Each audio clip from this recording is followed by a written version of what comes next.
Bentornati raga, qui con Zogis Gaming. Oggi affrontiamo il boss del quadrante A1 del laboratorio, cioè l'ibrido necrotico. Questo boss è molto complicato non per l'equipaggiamento, infatti come puoi vedere dal video io ho usato qualcosa di simile a quello che utilizziamo contro il cacciatore cieco, cioè circa una decina di medikit, anche se ti consiglio di usare le bende, e uno stack sarà più che sufficiente, un'armatura tattica, circa 2 fucili a pompa e mezzo, 3 per stare sicuri, è un M16 con modifiche comuni di stabilità. Siccome il laboratorio è abbastanza avanzata come area, non dovrebbe essere un problema per te avere queste modifiche e assemblarle. La difficoltà di questo boss sta proprio nel combattimento. L'ibrido ha 4 attacchi base, uno ravvicinato, uno ad area circolare, uno a semicerchio e un colpo conico a frusta che ha una portata davvero molto lunga. Nessuno di questi attacchi dovrebbe essere letale, cioè che ti ammazza in un solo colpo, però fossi in te a prescindere li eviterei. Ogni 4-5 attacchi circa, il boss lancerà una pioggia di spore esplosive che fanno molto danno individuale, per cui cerca di trovarti nel posto fuori dall'area d'effetto e in tal proposito ti consiglio sempre di tenere il boss vicino alla porta perché in questo modo molte di queste spore saranno sparate fuori dalla stanza.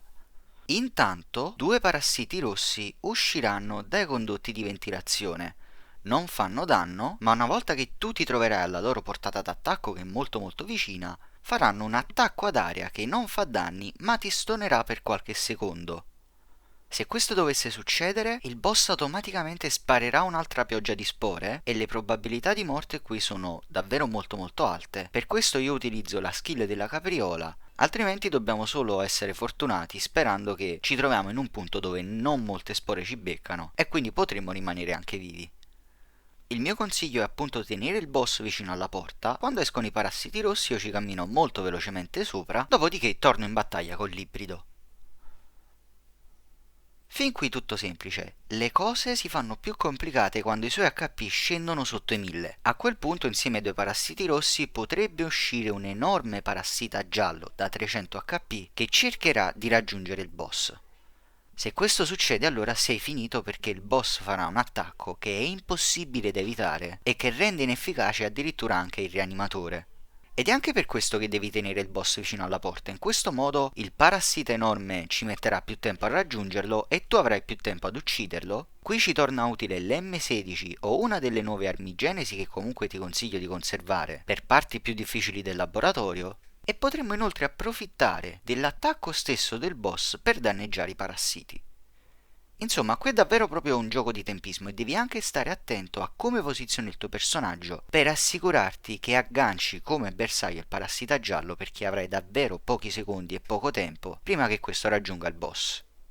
E la cosa bella è che succederà più volte fino alla morte di quest'ultimo, per cui la difficoltà sta proprio tutta qui. Uccidi i parassiti gialli in tempo e ucciderai il boss. Il loot per ora comprende un ologramma e altri oggetti del laboratorio Genesi. Lascia un commento e fammi sapere cosa ne pensi di questo bottino. E ovviamente ti consiglio di iscriverti, attivare le notifiche, lasciare like. Se hai qualche domanda lascia un commento o visita mini Discord in descrizione. Qui Gonzo Gaming. Buona caccia!